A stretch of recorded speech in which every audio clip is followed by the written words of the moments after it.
Alléluia.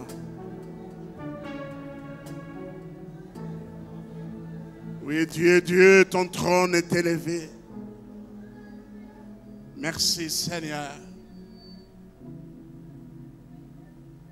Oui, à celui qui nous a rachetés par son sang et a fait de nous des sacrificateurs. À lui soit la gloire, la louange, la force, la puissance, l'honneur.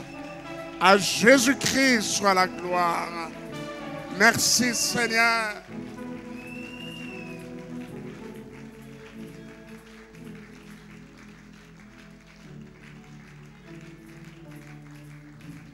Oui, Dieu, Dieu, ton trône est élevé. Tu es élevé au-dessus de tout. Tu es le maître de l'univers, le créateur de toutes choses, le Dieu souverain, le Dieu omnipotent, omniprésent, omniscient. Nous t'adorons ce matin. Merci, Seigneur. Éternel, bénis ta parole ce matin. Parle-nous, fais-nous du bien. Que cette parole nous transforme. Que cette parole vienne édifier notre foi. Que cette parole corrige. Que cette parole ramène à toi les personnes qui se sont éloignées de toi. Que cette parole sauve une âme. Que cette parole donne gloire à ton nom. Au nom de Jésus-Christ, notre Sauveur et notre Seigneur. Nous avons ainsi prié, nous disons Amen. Bon, voilà. Voilà, je vous souhaite encore une fois la bienvenue. Et je salue aussi les personnes qui nous suivent à travers les réseaux sociaux. Que Dieu vous bénisse. Que la bénédiction que Dieu va répandre sur nous, eh bien, vous atteigne là où vous êtes, même si vous êtes loin.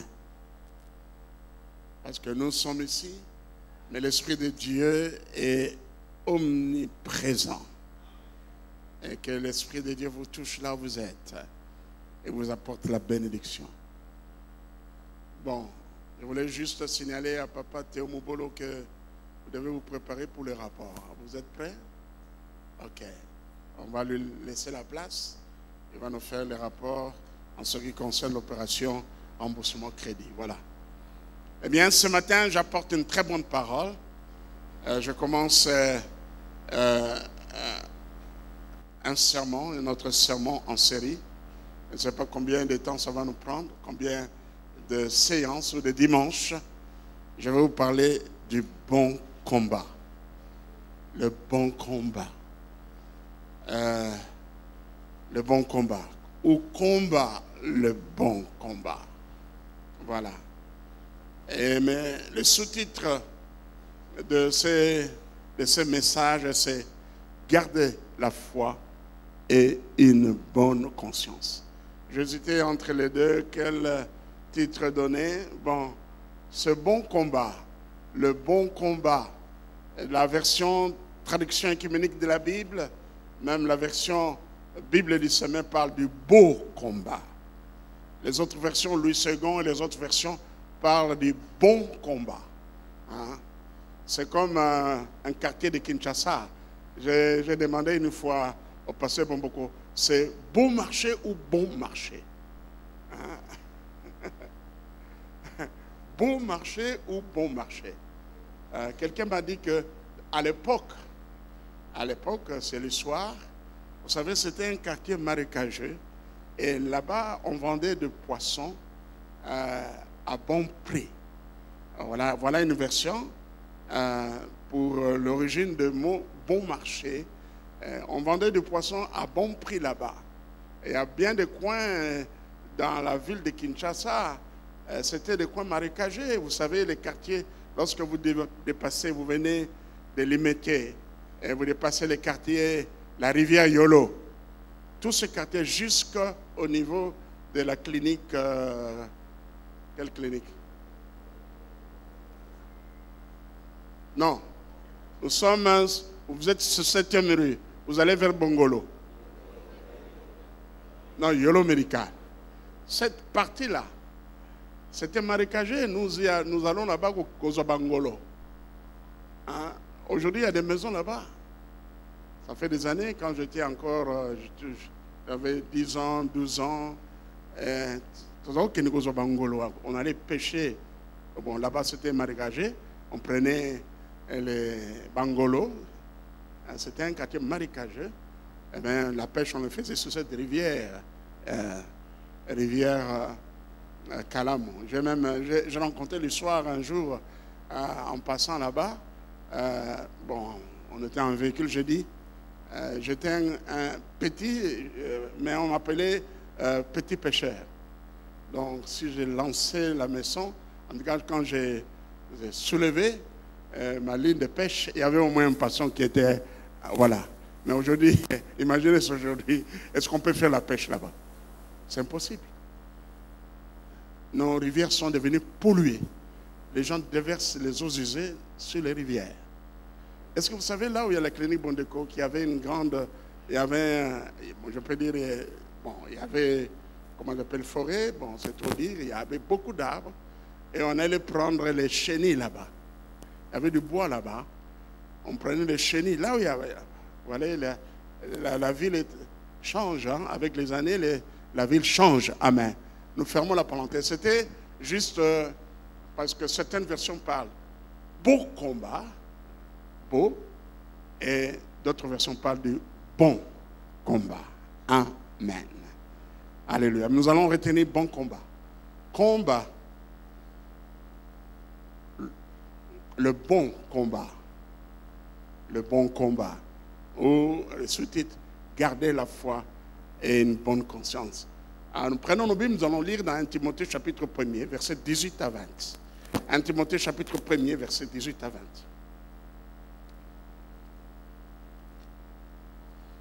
L'épître, la première épître de Paul à Timothée, chapitre 1er, versets 18 à 20.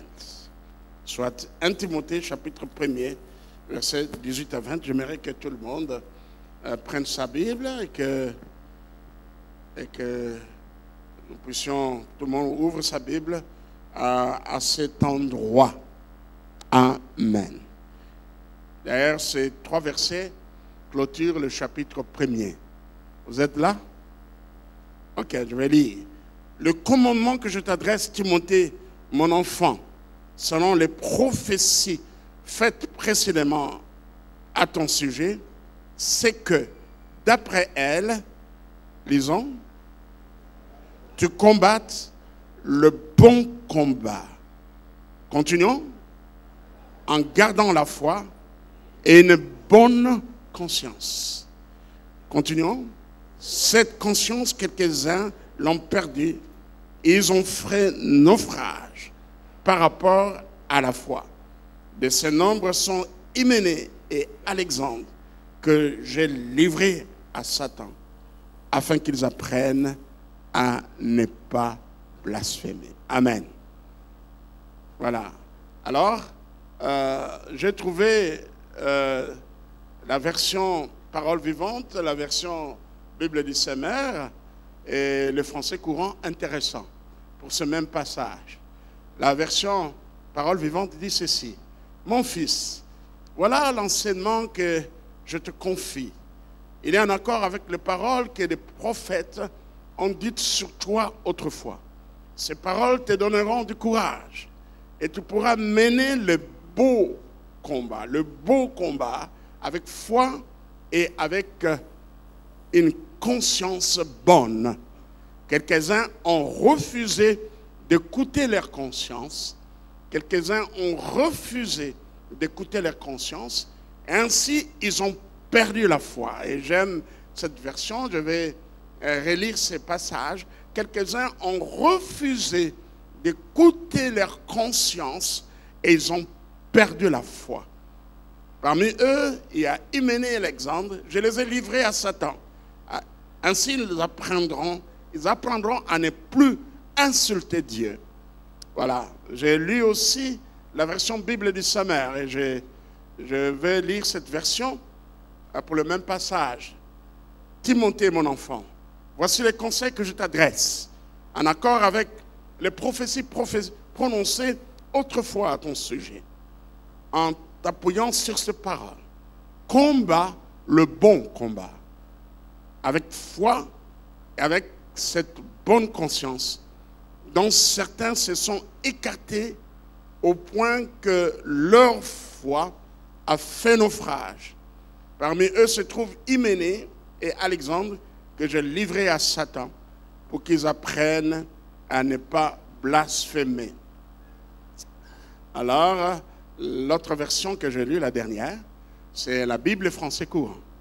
Timothée, mon enfant, je te confie cette recommandation conformément aux paroles prophétiques qui ont été prononcées autrefois à ton sujet.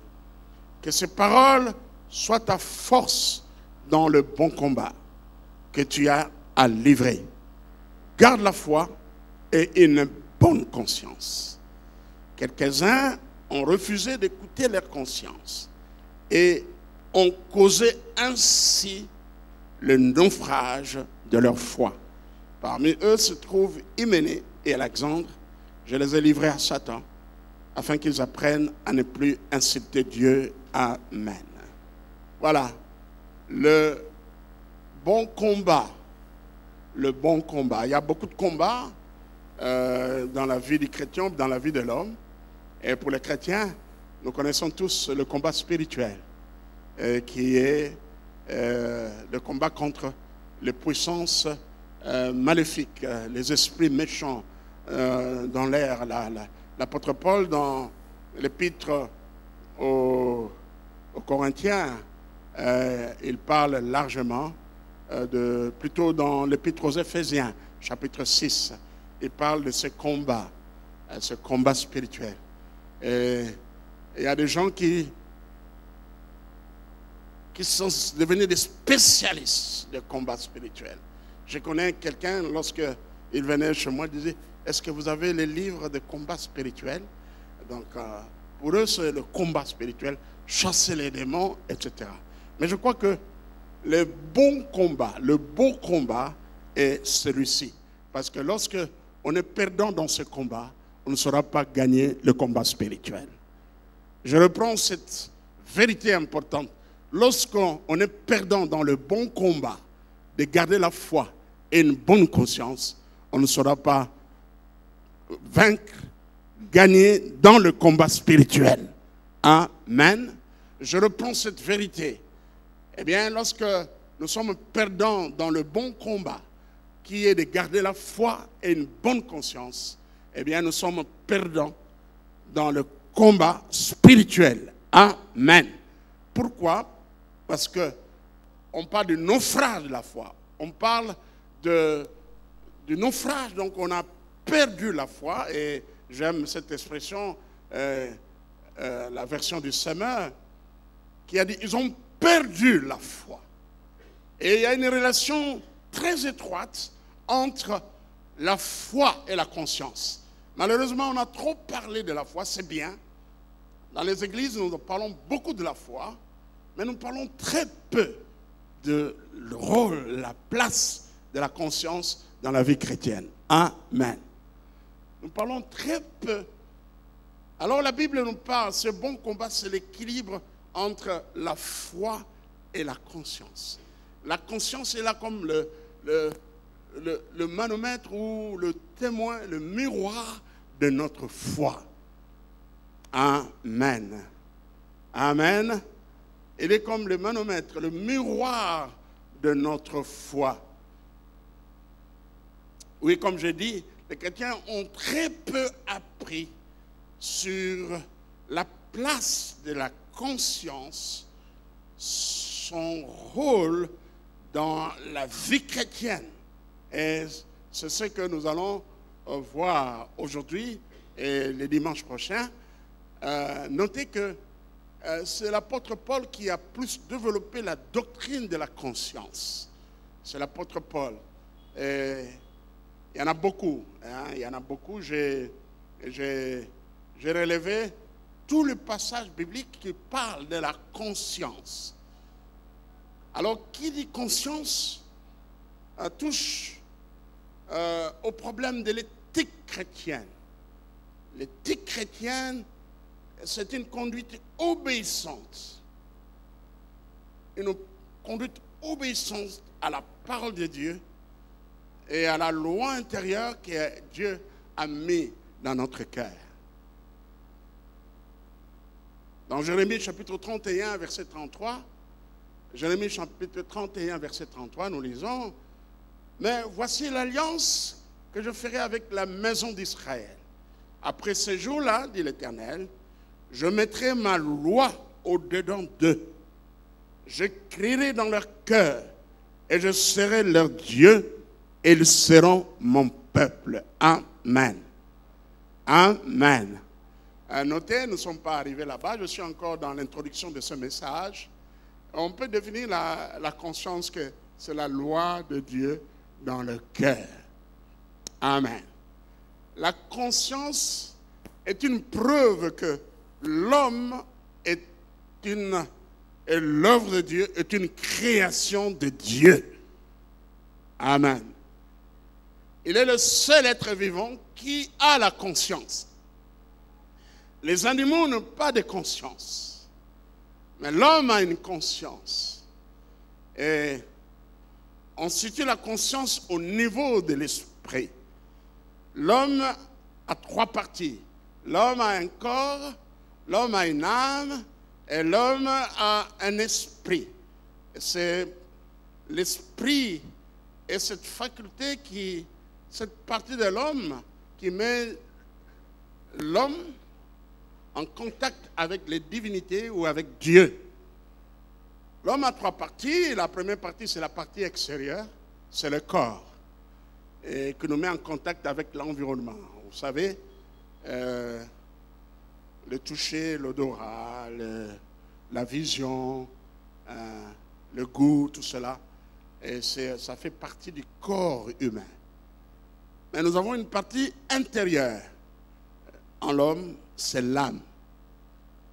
C'est dans l'âme que se trouve l'intelligence, la volonté, les émotions. Hein? Je dis l'intelligence, la volonté, les émotions sont au niveau de l'âme. Mais au niveau de l'esprit, nous voyons la conscience. Amen. L'âme et l'esprit sont deux parties immatérielles de l'homme. L'âme et l'esprit. Voilà, Paul qui invite Timothée à combattre le bon combat en gardant la foi et une bonne conscience. Il dit que quelques-uns ont perdu et ils ont fait naufrage par rapport à la foi, c'est-à-dire ils ont perdu la foi. Nous verrons dans la suite de notre enseignement la relation entre la place de la conscience dans la vie chrétienne, la relation entre la foi et la conscience. Et Paul lui-même veillait à ce que sa conscience soit irréprochable. Amen. Amen. La conscience, c'est la loi de Dieu en nous. Tout homme, tout être vivant, tout homme a, non pas tout être vivant, parce qu'il y a des animaux qui sont aussi des êtres vivants. La conscience, c'est une faculté que Dieu a dotée uniquement à l'homme. C'est la loi de Dieu en l'homme. Comme je l'ai dit, la conscience, c'est la preuve que l'homme a été créé par Dieu. Amen. Amen. Et vous allez voir, les hommes dans toutes les civilisations, tout le peuple, ils ont une loi morale. Ils savent ce qui est bien et ce qui est mauvais. Même sans l'évangile, même avant d'écouter l'évangile, même chez nous en Afrique, nos ancêtres savaient ce qui est bien et ce qui est mal. Et comment? Et dans toutes les civilisations, vous allez ailleurs, vous savez ce qui est bien, ce qui est mal, ce qui est la société réprouvée. Il y avait des normes naturelles. Par exemple, voler est condamné dans toutes les civilisations, dans tout le peuple, voler. Et même tuer, à part quelques exceptions. Amen. Prendre la femme d'autrui, c'était condamné, était regardé comme un acte, comme des vices, des choses à condamner. Alléluia. Et bien sûr, on va dans la mesure, dans la langue, nous allons voir le rôle de la parole de Dieu sur notre conscience. Alléluia. Amen. La parole de Dieu agit sur notre esprit au niveau de notre conscience. Au niveau de notre conscience. Alors Paul veillait à ce que sa conscience soit irréprochable. Voilà ce qu'il dit dans les livres des Actes des Apôtres, chapitre 24, verset 26. Actes des Apôtres, chapitre 24, verset 26.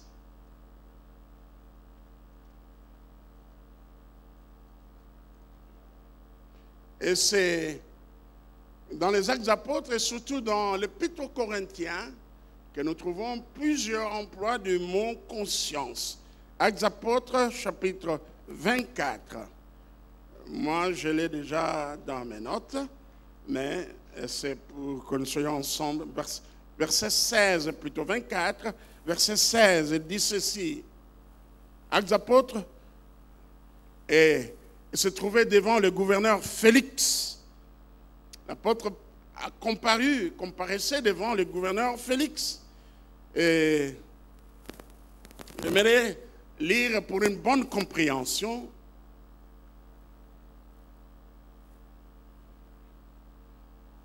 à partir du verset 14. Mais le verset qui nous intéresse plus, c'est le verset 16. Mais nous lisons à partir du verset 14. Je t'avoue bien que je sers le Dieu de mes pères selon la voie qu'ils appellent une secte, croyant tout ce qui est écrit dans la loi et dans les prophètes. Et ayant en Dieu cette espérance, comme ils l'ont eux-mêmes, qu'il y aura une résurrection des justes et des injustes. Verset 16, lisons tous ensemble.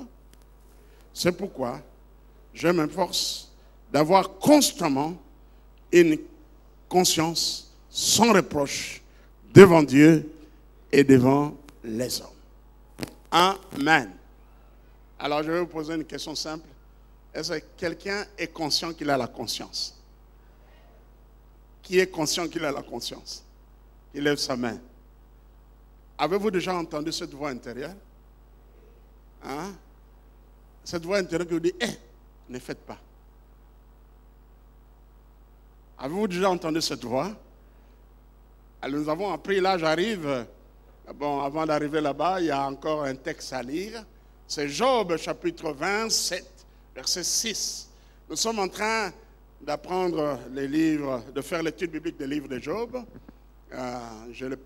Nous faisons cette étude avec le papa, le pasteur stagiaire Luc Boukabaou. J'en profite pour les remercier.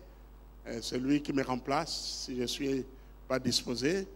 Et une belle étude biblique. On parle de la souffrance et du juste. Vous savez ce qui est arrivé dans la vie de Job, comment en une journée, il a perdu tout ce bien, il a perdu ses enfants, et après, il fut frappé d'un ulcère malin. Et à ses amis qui sont venus pour le consoler, ils sont restés 7 jours, une semaine, sans dire quelque chose, ils restaient comme ça, et ils demandaient à Job de sonder son cœur, est-ce qu'il n'avait pas péché? Et une très belle étude biblique. Nous allons voir comment, même l'année prochaine, nous allons commencer à prêcher certains chapitres de ce Job. Parce que ce n'est pas tout le monde qui vient à cette étude biblique. Amen. Et je vous encourage à être présent à cette étude biblique et vous gagnerez beaucoup. Amen. Job dit ceci. Je tiens à me justifier et je ne faiblirai pas. Mon cœur ne me fait des reproches sur aucun de mes jours. Amen. Notez que dans d'autres traductions traduisent conscience par le cœur. Amen. Conscience par le mot cœur. Je tiens à me justifier et je ne faiblirai pas. Mon cœur ne me fait des reproches sur aucun de mes jours. C'est Job chapitre 27, verset 6. C'est ça? Ok, merci. Alors nous allons voir quelques emplois. Mon premier point, nous allons voir que quelques emplois du mot conscience dans la Bible. Nous allons parcourir un peu la Bible pour voir comment ce mot revient. Le premier emploi, bon, je dis premier par le choix que j'ai fait, il y en a d'autres avant, même dans l'Ancien Testament. C'est dans Jean chapitre 8. C'est l'histoire de la femme surprise en quoi? En flagrant délit d'adultère. Comme ceci arrive même dans nos villes. Amen. Il y a des femmes qui ont surpris leur mari en flagrance, en état d'adultère, surpris leur mari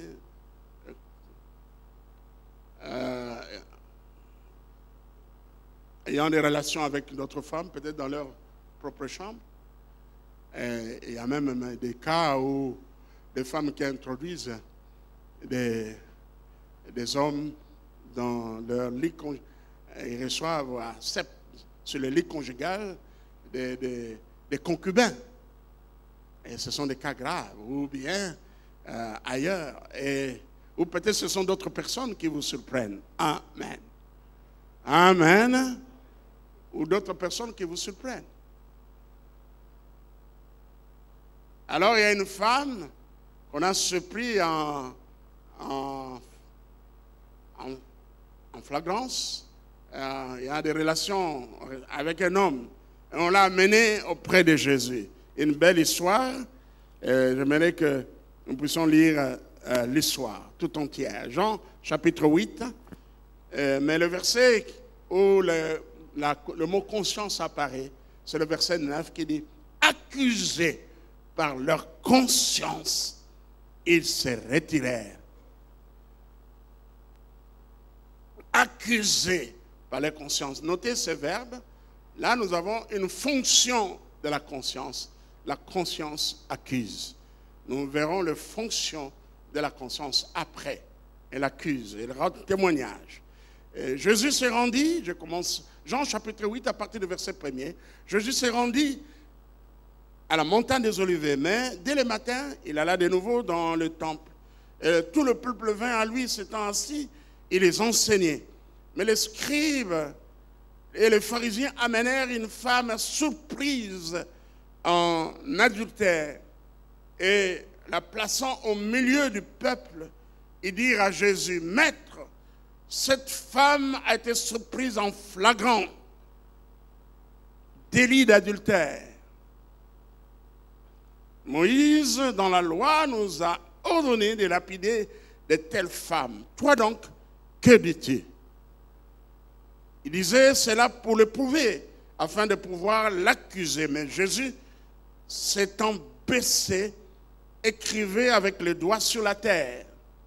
Comme il continuait à l'interroger, il se releva et leur dit, « Que celui de vous, lisons, lisez, c'est la question de Jésus, que celui de vous qui est sans péché jette le premier la pierre contre elle. » Continuons la suite. Et s'étant de nouveau baissé, il écrivait sur la terre. Verset 9. Quand ils entendirent cela, accusés par leur conscience, ils se retirèrent un à un, depuis le plus âgé jusqu'au dernier. Et Jésus resta seul avec la femme qui était là au milieu. Alors s'étant relevé et ne voyant plus que la femme, Jésus lui dit, « Femme, où sont ceux qui t'accusaient?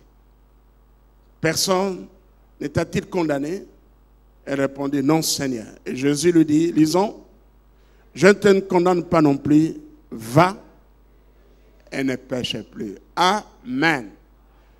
Alors, c'est une histoire qui est bien connue, n'est-ce pas? Vous voyez, les scribes et les pharisiens eux-mêmes font acception de personne, parce que où est l'homme? Ils ont amené la femme, mais la femme avait un homme. Alors, les deux ont commis l'adultère. Donc les deux, selon la loi de Moïse, étaient punissables. Voilà. Et j'aime Jésus. Il est le plus grand enseignant. L'enseignant par excellence. Alléluia. J'aime Jésus. Il avait plusieurs manières de transmettre, de communiquer la vérité, de transmettre les vérités du royaume de Dieu. Jésus, eh bien, s'était penché, écrivait par terre, et quand il s'est relevé, il dit que celui d'entre vous qui est sans péché jette le premier la pierre contre cette femme. Et puis s'était rabaissé, continuait à écrire sur le sable.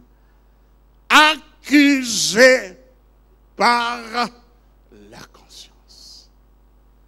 Amen. Oh, je me rappelle un jour, ça fait longtemps. J'étais à l'église, je rentrais au niveau du commissariat là. J'ai vu des gens. Oh, il y a un papa qu'on traînait. Il était, je crois, il était avec des filles. Il a passé la nuit avec, je ne sais pas, 3 filles. Il n'a pas donné l'argent. Oh, mais t'as donné. Oh. Chacun commentait, mais si Jésus était là, lui.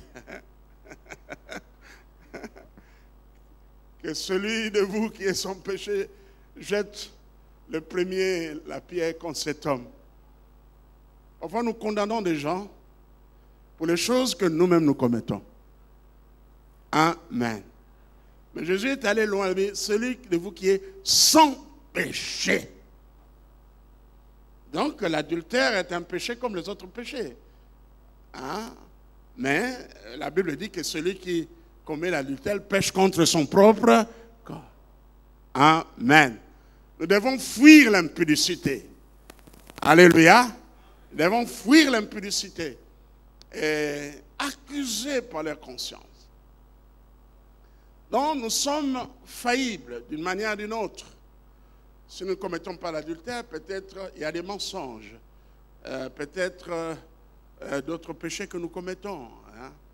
Le vol, et voilà. Mais la Bible nous appelle à nous sanctifier. Amen. Alléluia. Voilà, accusés par leur conscience, la conscience accuse. Amen. Il y a un autre passage dans Actes apôtres chapitre 24, je viens de lire cela, versets 24, 14 à 16, là où Paul, je dis, je m'efforce d'avoir constamment une conscience sans reproche devant Dieu et devant les hommes. Dans Romains chapitre 2, versets 14 à 15, nous allons lire ces passages où l'apôtre Paul parle de la conscience, la loi de Dieu dans le cœur de tout homme. Romains chapitre 2, versets 14 à 15. Romains chapitre 2, versets 14 à 15. Quand les païens qui n'ont point la loi font naturellement ce que prescrit la loi, ils sont eux qui n'ont point la loi, une loi pour eux-mêmes. Ils montrent que l'œuvre de la loi est écrite dans leur cœur. Lisons la suite.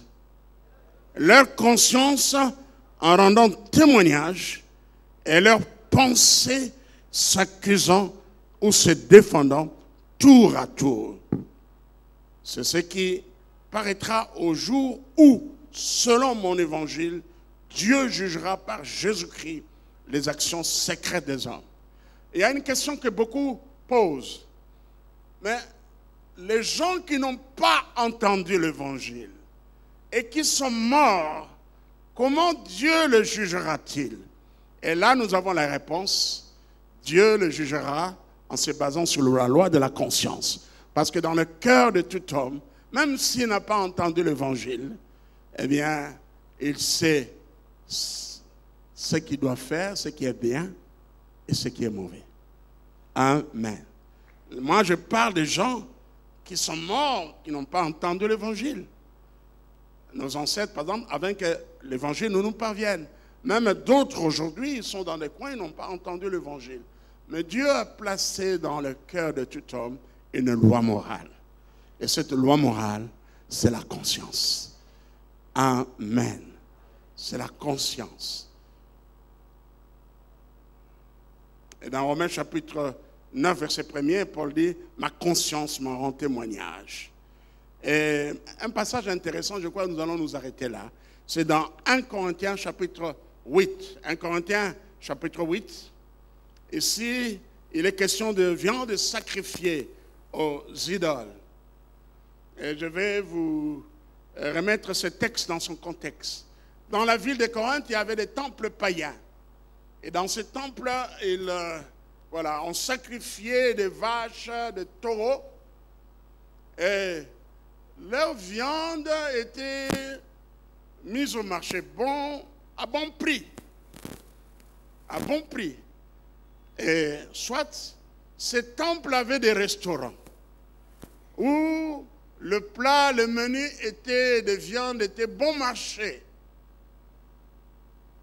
Alors il y a des frères de Corinthe qui avaient de la connaissance, qui disaient que non, les idoles n'existent pas. Moi, je vais entrer dans ces restaurants, je vais commander un plat, et je vais manger au nom de Jésus, rien ne m'arrivera. Mais le problème, ce sont les gens qui étaient gagnants à Christ, qui venaient de ce temple-là, qui adoraient des faux dieux. Pour eux, ces viandes, on doit les inviter. On ne doit pas les toucher. Amen. On ne doit pas les toucher. Alors, il y a, si vous voulez, une problématique entre la connaissance que nous avons et la pratique, ou je dirais même la connaissance et l'amour. Et l'apôtre Paul privilégie l'amour.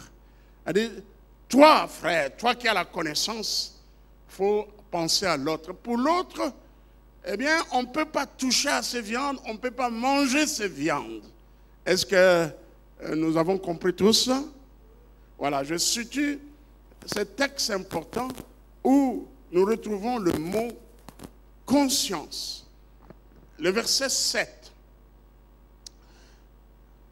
Bon, je vais commencer à partir du premier verset. À partir du premier verset. Nous sommes dans 1 Corinthiens chapitre 8 et nous allons sauter d'autres versets.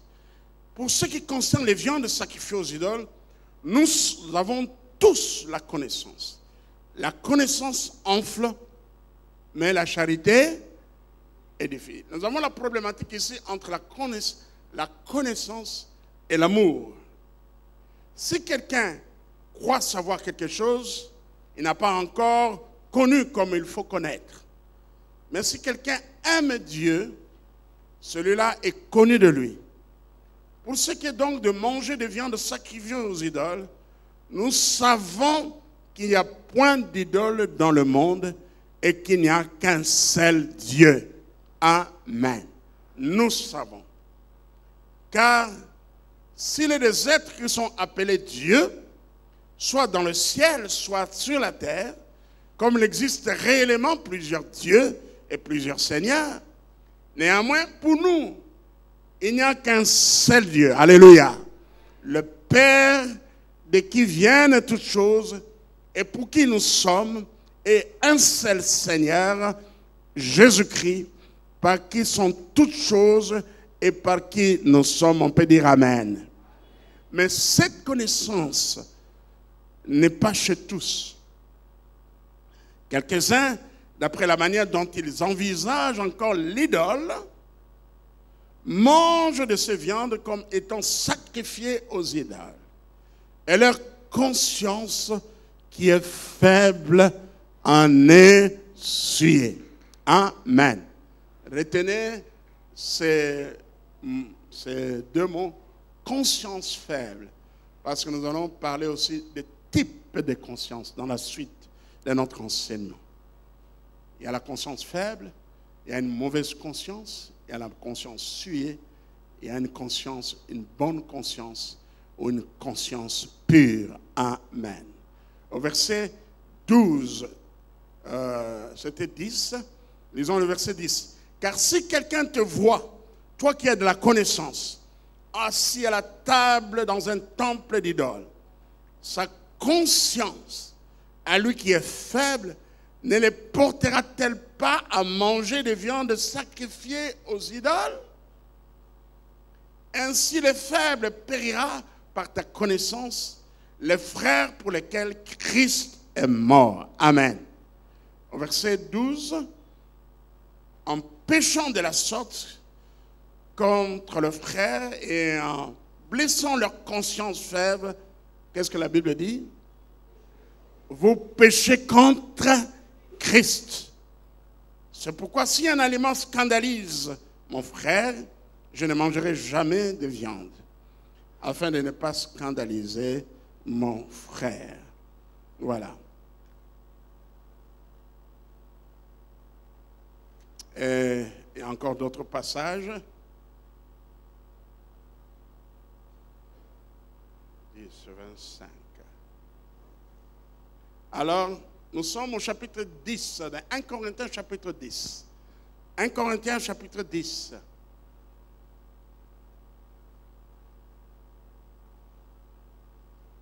Mais j'aimerais bien commencer ma lecture au verset 23. Chapitre 10, verset 23, mais le verset qui nous intéresse ici, c'est le verset 25. Tout est permis, mais tout n'est pas utile. Tout est permis, mais tout n'édifie pas. Que personne ne cherche son propre intérêt, mais que chacun cherche celui d'autrui. Verset 25, lisons tous ensemble. Mangez de tout ce qui se vend au marché, sans vous enquérir de rien par motif de conscience. Je continue la lecture. Car la terre est au Seigneur et tout ce qu'elle renferme. Amen. Je continue la lecture. Si un non-croyant vous invite et que vous vouliez y aller, mangez de tout ce qu'on vous présentera, sans vous enquérir de rien par motif de conscience. Mais si quelqu'un vous dit, ceci a été offert en sacrifice, n'en mangez pas, à cause de celui qui a donné l'avertissement et à cause de la conscience. Amen. Je parle ici non de votre conscience, mais de celui de l'autre. Pourquoi, en effet, ma liberté sera-t-elle jugée par une conscience étrangère? Si je mange avec action de grâce, pourquoi serais-je blâmé au sujet d'une chose dont je rends grâce? Soit donc que vous mangez, soit que vous buviez, soit que vous fassiez quelque autre chose. Lisons la suite. Faites tout pour la gloire de Dieu. On peut dire Amen. Alléluia. Nous avons là des principes très importants. Et un autre mot, une expression, motif de conscience. Manger ou acheter de tout ce, qu'est-ce qu'il dit là? Manger de tout ce que se vend au marché sans vous enquérir de rien par motif de conscience. Ça dit que je vais exprimer ça par cette illustration. Ne faut pas chercher à connaître, comme une certaine doctrine dit, à connaître l'état de cœur de l'âme, l'état d'âme de quelqu'un. Mais monsieur, mes frères et sœurs, si on doit chercher l'état d'âme des gens, ce monde sera invivable. Personne ne saura vivre. Je vous dis que Dieu nous protège. Dieu nous garde. Parce que les taxis dans lesquels nous prenons place à bord, nous ne savons pas l'état d'âme de ces chauffeurs. Sinon, vous allez commencer à intercéder à chaque arrêt. Nous avons l'état d'âme et à chauffeur à tel mille. Le monde sera invivable. Amen. Sinon, nous allons chercher, vous voulez acheter quelque chose. Magasiner dans occultisme. Hein? Même les médecins. On dit aujourd'hui que beaucoup de médecins sont dans l'occultisme. Vrai ou faux, mais il y a certains sont dans l'occultisme. Mais À moins que je sache, on me dise. Mais si je ne sais pas, j'irai et mon cœur sera en paix. Il n'aura aucun pouvoir d'agir sur moi. Eh bien, ces incantations, ces prières n'auront aucun effet sur moi parce que Christ est notre bouclier. Est-ce que vous comprenez? Christ est notre bouclier. Sinon, maman, tout cela. Lorsque j'étais à la bas, on a eu peine. On a suivi une maman, bon, elle a reconnu qu'elle était sorcière. Mais quand je passais devant le marché de Delvaux, ah, vraiment. Moi, je sais que cette maman a reconnu qu'elle est sorcière.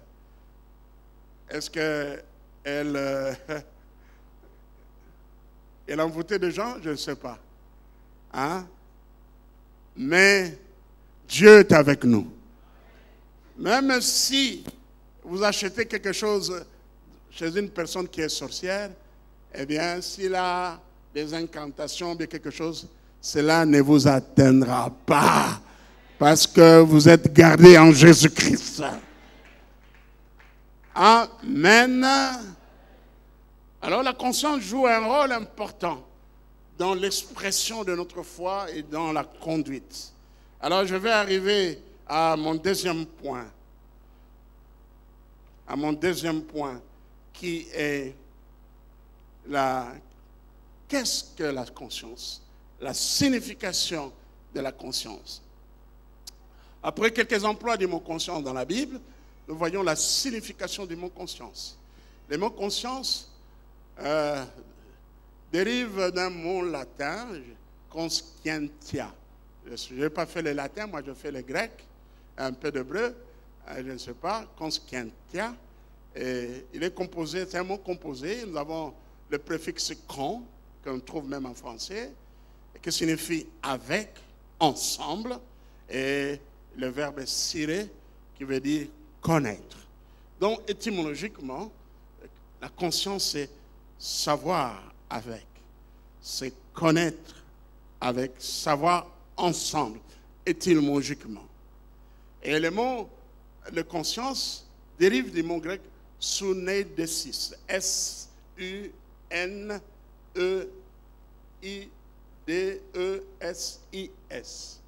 Suneidesis, S-U-N-E-I-D-E-S-I-S.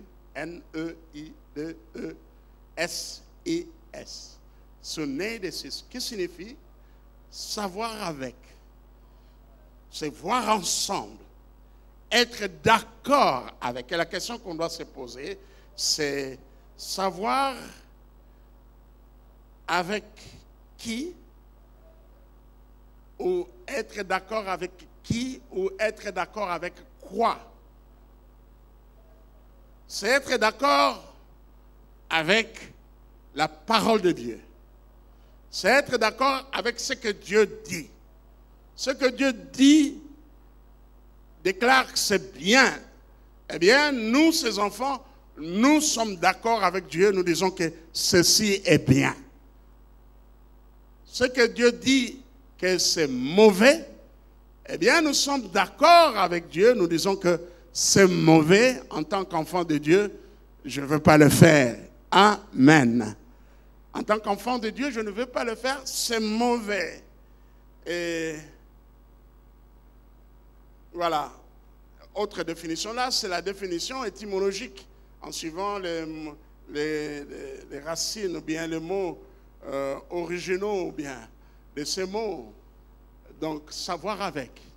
Alors, quel est le sens? Quelle est la signification de la conscience? La conscience, c'est cette faculté morale qui fait en l'intérieur de tout homme, qui le fait connaître ce qui est bien et de ce qui est mal. C'est ce que nous avons appris à l'école secondaire, la conscience.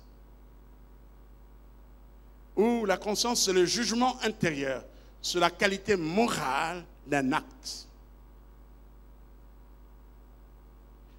La conscience, c'est aussi ce pouvoir de jugement pratique par lequel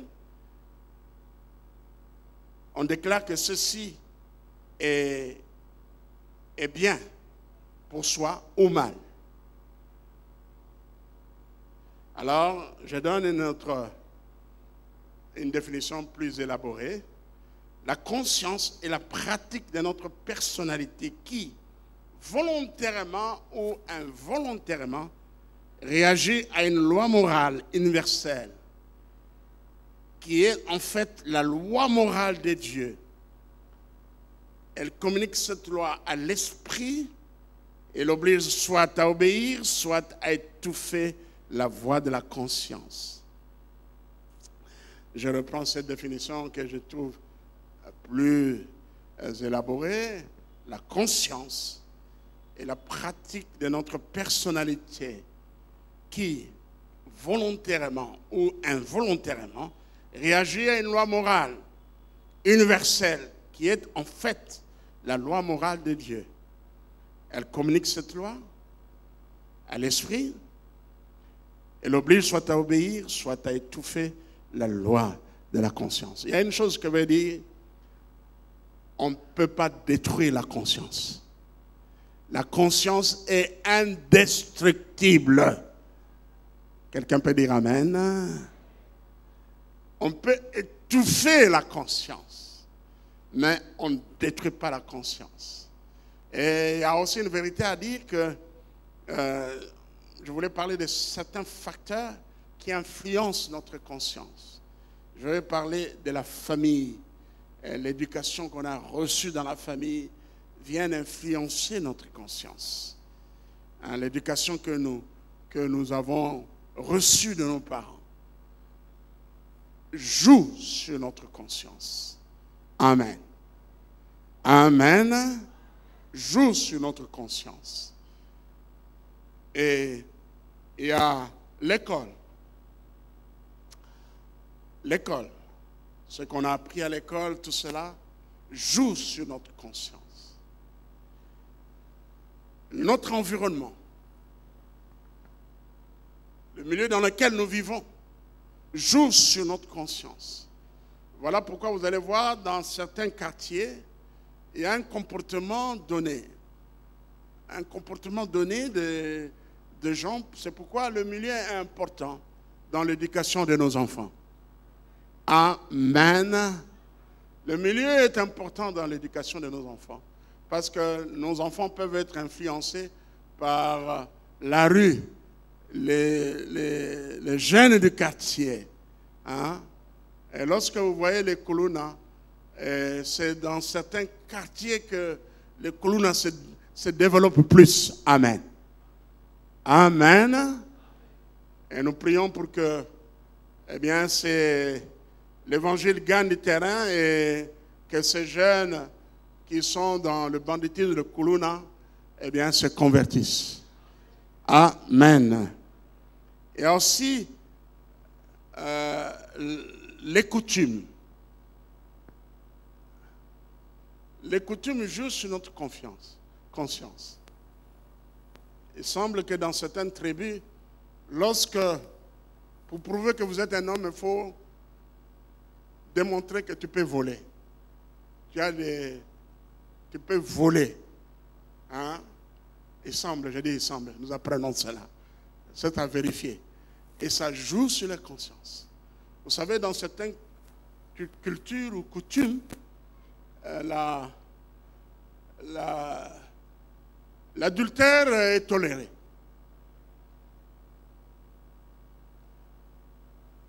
Un pasteur qui m'a raconté cette histoire, un monsieur a pris une femme dans une tribu et cette femme vraiment était vraiment infidèle. L'homme était fatigué, il est allé voir les beaux-parents. Les beaux-pères disent à son papa, papa, ils ont répondu à l'Ikambo hier. Bango bazo zwana kopo e balezali ayo.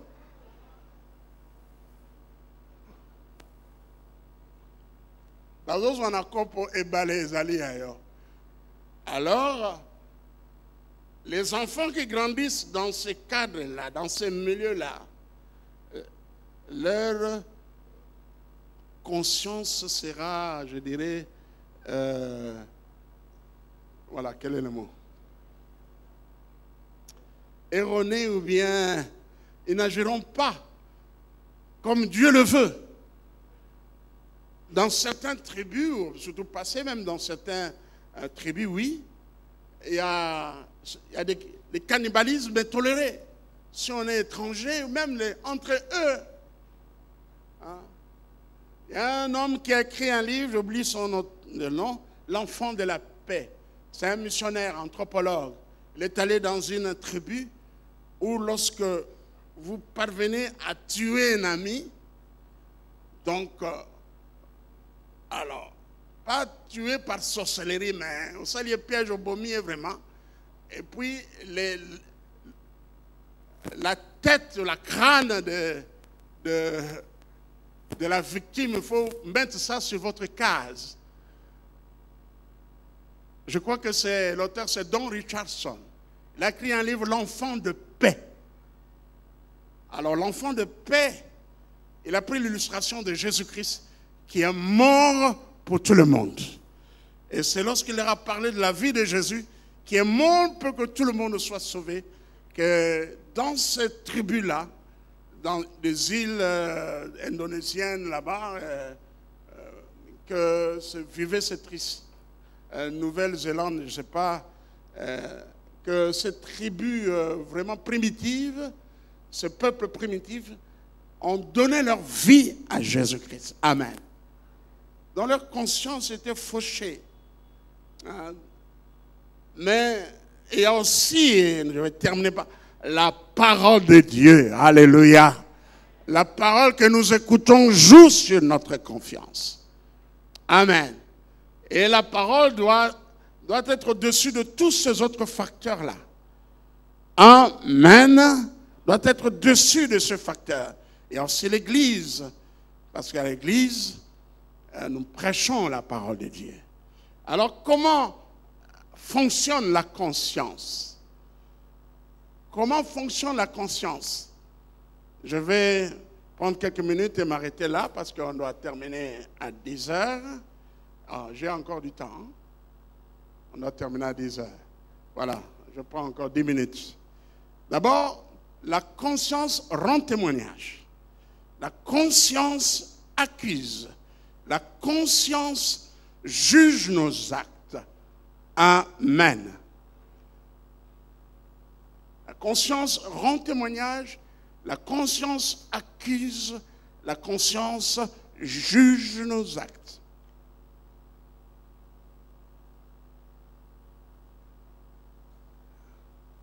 Quand le païen, Romains chapitre 2, versets 14 à 15, c'est un passage que nous avons lu. Quand les païens qui n'ont point la loi font naturellement ce que prescrit la loi, ils sont eux qui n'ont point la loi et une loi pour eux-mêmes. Ils montrent que l'œuvre de la loi écrite dans leur cœur, leur conscience en rendant témoignage. Et leurs pensées s'accusent ou se défendent tour à tour.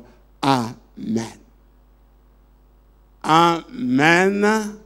La conscience rend témoignage de nos actes, comme nous venons de lire. Dans Romains chapitre 9, verset 1er, Paul dit, « Je le dis en vérité, je ne mens point, ma conscience me rend témoignage par le Saint-Esprit. » Amen. Et nous allons voir dans la suite le rôle que la conscience joue. Vous savez, j'anticipe un peu. C'est l'accusation de notre conscience qui nous pousse à confesser. Vous voyez des gens, parfois je reçois des gens qui viennent me voir pour confesser des péchés commis.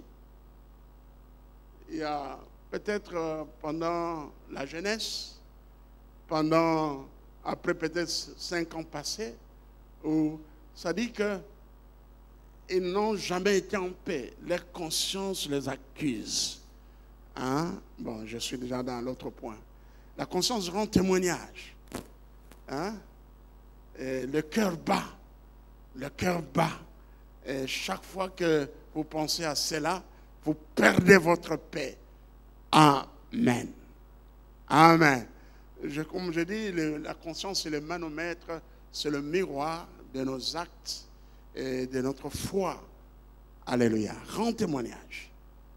Et dans 2 Corinthiens, chapitre 1er, verset 12, toujours la conscience rend témoignage, l'apôtre Paul dit, « Car ce qui fait notre gloire, c'est ce témoignage de notre conscience, que nous sommes conduits dans le monde et surtout à votre égard, avec sainteté et pureté devant Dieu, non point avec une sagesse charnelle, mais avec la grâce de Dieu. Amen.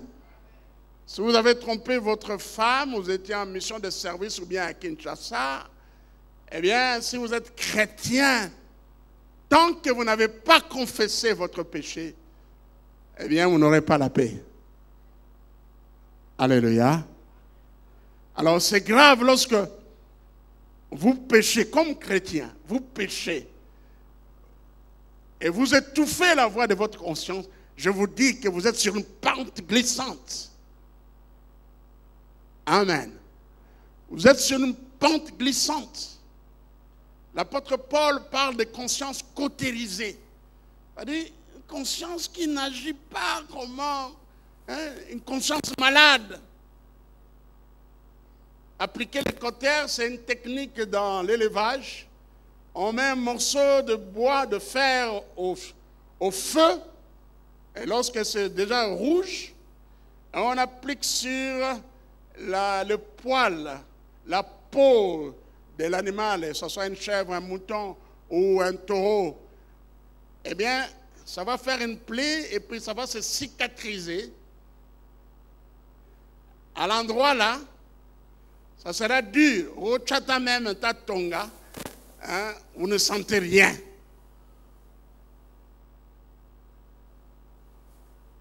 Vous ne sentez rien. Une conscience cautérisée, c'est-à-dire on a tellement sur son cœur. Bon, ça vous dit rien, mais je dis que la conscience est indestructible. Quelqu'un a dit, un auteur, elle a dit, la plus grande souffrance des âmes qui auront en affaire sera l'accusation de leur conscience. Alléluia. La plus grande souffrance, bien sûr, le feu de l'enfer. Des âmes qui iront en enfer, c'est l'accusation de leur conscience. Imaginez, on vous donne des conseils, les parents. Mon enfant, cesse avec cette vie. Cesse avec cette vie. Voilà, vous avez des relations coupables. Cesse cette vie-là. Vous n'écoutez pas, eh bien vous engrossez une fille, et puis vous essayez d'avorter. La fille meurt, il y a un problème. Eh bien, on vous arrête, on vous met au cachot. On vous amène à la prison. Si votre conscience vous disait, va vous dire quoi? Votre conscience. Voilà. Les parents. Qu'est-ce que les parents te disaient? Tala esiko komi. Oboya koyoka mwasi na yo. Tala siko komi. Alléluia. La conscience nous donne une fidèle image du bilan de comportement par rapport aux normes de Dieu. La conscience nous donne une fidèle image du bilan du comportement par rapport aux normes de Dieu. Je termine ici par la conscience accuse. Nous avons l'exemple tiré de l'histoire de la femme surprise en adultère.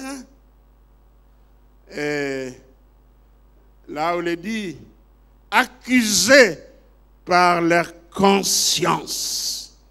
La conscience ne nous oblige pas à faire ceci ou cela. La conscience se limite à nous dire, ça c'est pas bien, il ne faut pas le faire. Ça, c'est bien. Ne faites pas ça, faites ceci. Il se limite là. Si nous faisons ce qui est bien, selon notre conscience ou la norme divine, alors bien la conscience va nous féliciter. C'est bien, nous aurons la paix du cœur. Alléluia. Je crois que vous avez expérimenté cela. Lorsque vous avez triomphé une tentation, vous avez évité de faire le mal, vous avez fait le bien, vous aurez la paix du cœur. Je dirais, vous serez félicité intérieurement. Alléluia. Alléluia. Mais si vous désobéissez à la voix de la conscience, ah, la conscience va accuser. Ah, qu'est-ce que je disais?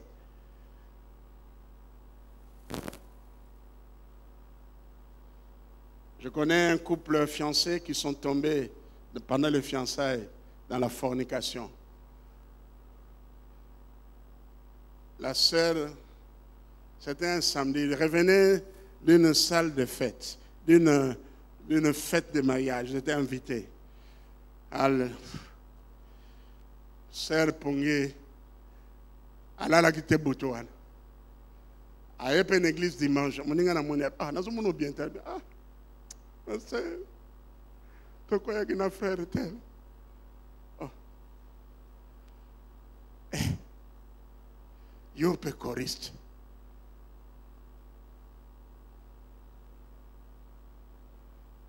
Vous savez ce qu'on appelle le secret de Polichinelle.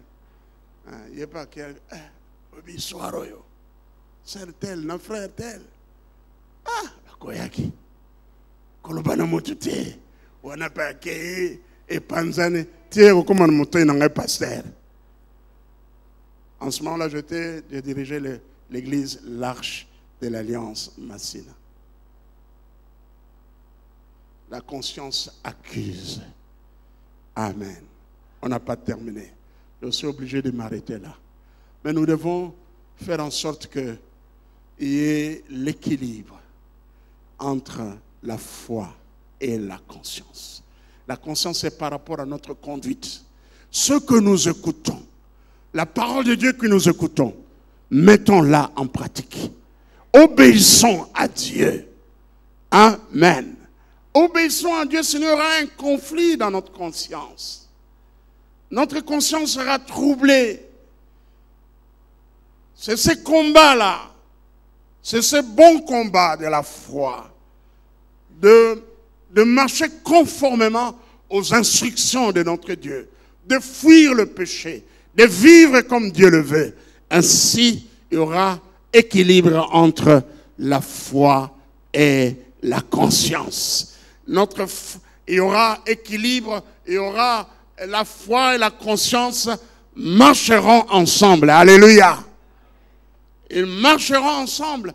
Et l'image que l'apôtre a utilisée est forte. Faire naufrage par rapport à la foi.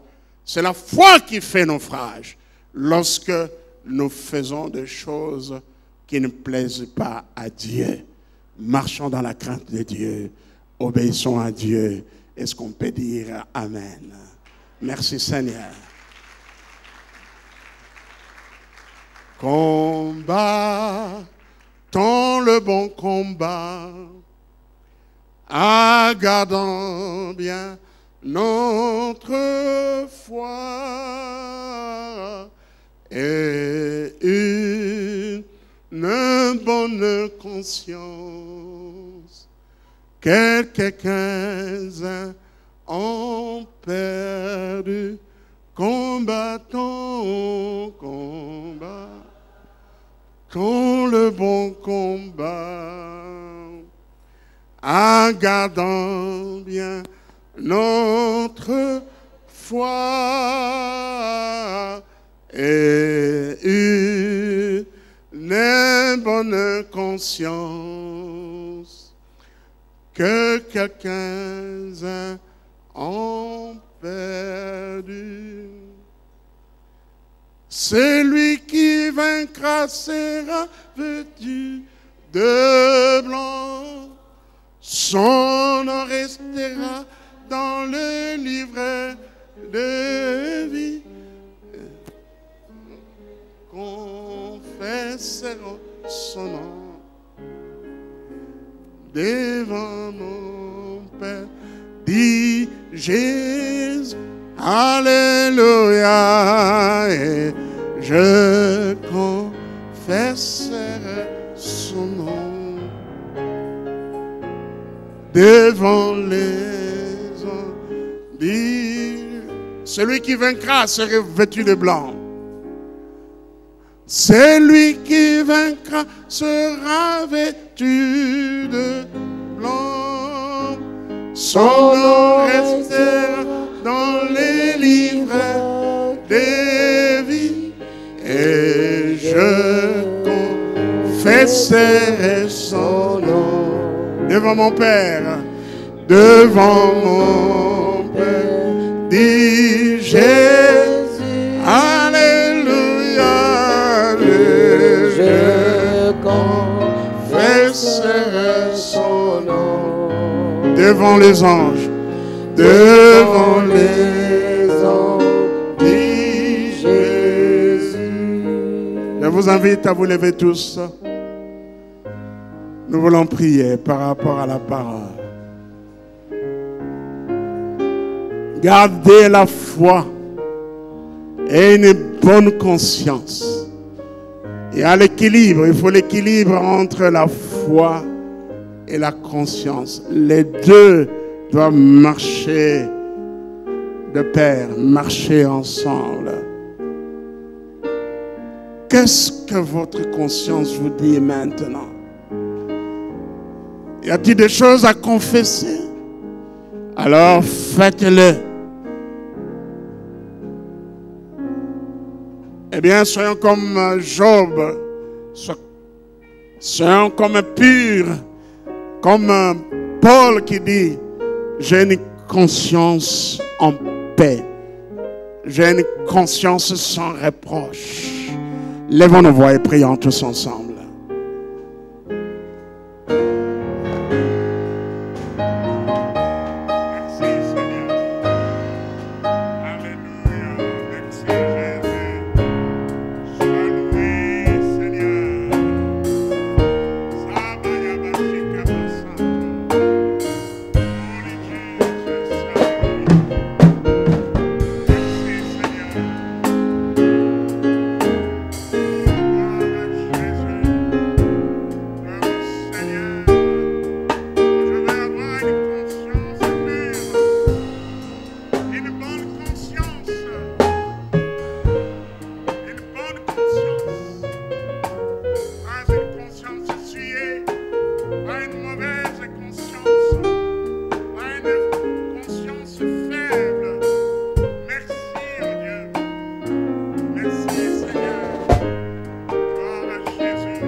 Oui, prions tous ensemble, bien-aimés.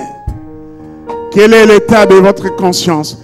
Quel est le témoignage que votre conscience rend de vous? David dit, oh Dieu, sonde mon cœur. Regarde si je marche sur une bonne voie ou sur une mauvaise voie. La conscience nous rend témoignage. Dieu nous parle dans notre cœur. Dieu nous parle dans notre conscience. L'Esprit de Dieu parle dans notre conscience. Merci Seigneur.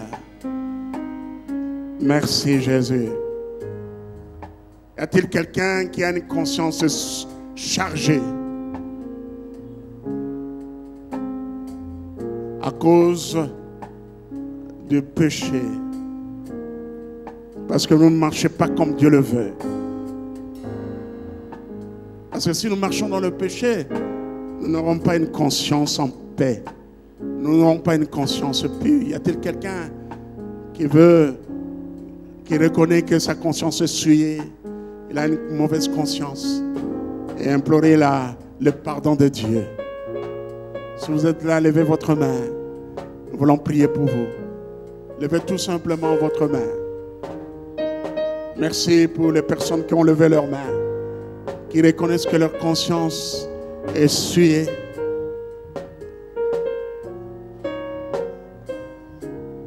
Dieu vous voit. La Bible nous dit, celui qui reconnaît ses transgressions, les avoue et les délaisse, obtient miséricorde. Il faut délaisser ou séparer de ses péchés. Vous abandonnez ces péchés, cette pratique, cette vie et revenez à Dieu. Et Jésus vous dit, comme il a dit à cette femme, va, et ne péchez plus. Que le Seigneur vous bénisse. Amen. Amen. Nous acclamons très fort.